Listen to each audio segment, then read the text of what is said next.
9 రకాల విష పదార్థాలతో తయారైన విగ్రహం అది. కౌపీనం ధరించి చేతిలో దండంతో చూడముచ్చటగా కనబడే విగ్రహం పళని సుబ్రహ్మణ్యుడిది. బోగర సిద్ధరనే సిద్ధుడు ఈ నవపాషాణ విగ్రహం తయారు చేశాడు. ఆశ్చర్యం ఏంటంటే స్వామిని అభిషేకించిన జలాన్ని తీర్థంగా ఇస్తారిక్కడ. ఆ తీర్థం కోసం భక్తులు వేచి ఉండడం ఇక్కడ ప్రత్యేకత.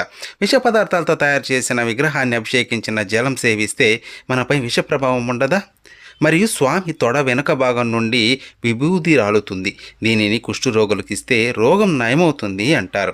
ఇక్కడ అదే అనుమానం, విష ప్రభావం మనపై ఉండదా అంటే దీని వెనక రహస్యం ఏంటంటే 9 రకాల విష పదార్థాల సమ్మేళనాన్ని ఒక నిర్దిష్ట నిష్పత్తిలో కలిపినప్పుడు అది శాశ్వత ఔషధంగా మారుతుందంట. అందుకే పళని మురుగుడు అంతటి ప్రసిద్ధుడు. ఇంకో విషయం ఏంటంటే ఇప్పటికీ ఆలయం లోపల ఒక రహస్య సొరంగ మార్గం ద్వారా బోగర్ సిద్ధర్ స్వామిని దర్శించుకుని వెళ్తూ ఉంటారని చెబుతూ ఉంటారు.